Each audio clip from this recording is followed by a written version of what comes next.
Đích chia cầm phép có điệp tây nâu bông so khét có bột chứ nữa nghe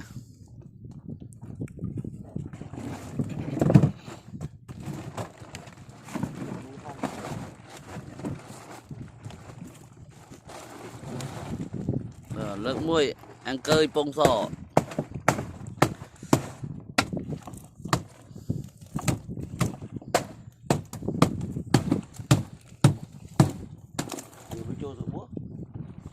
tôi nè, đạp tôi nè nhưng dạ các ba tôi như chia ăn cơi nơi và ăn cơi nơi lực mùi mơ tân nhựa tân đại căn đại vì một bên luôn mà đứa bạn chả chơi chả lẹ lên mà bông ôn em trong nạp rom lẹ lên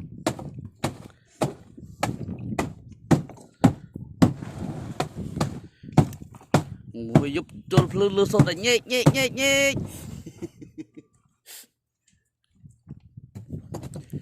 mùi lơ mùi đa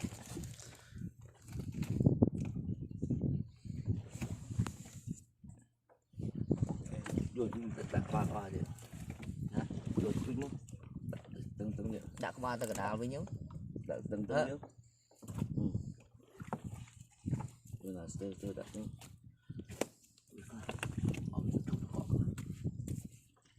cái bệ thật coi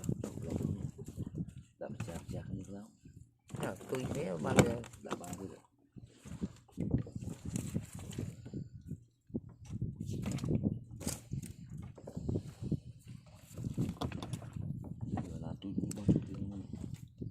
mà cái lô chiên tu chứ bạn cái lô chiên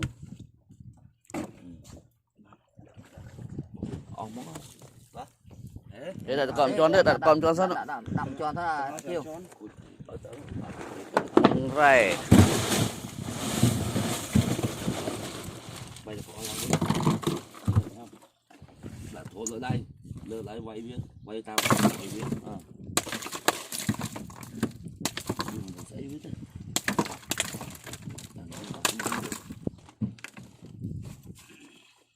quay vừa thấy cuối thầy nhưng quay lại với chân một người là không quay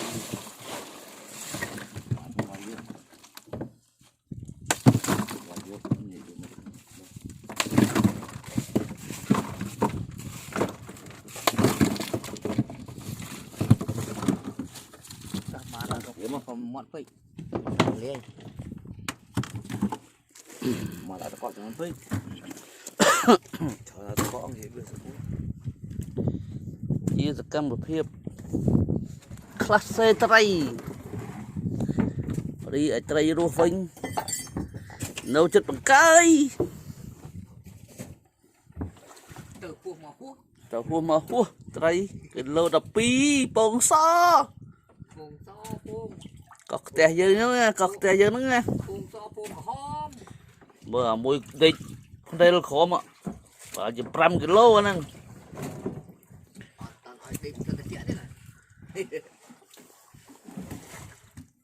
2 kg chiên nè nhưng mà đây là khó mà ồ một ten đúng không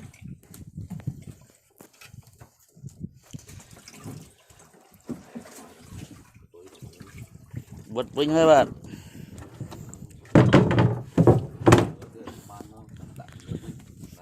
smart home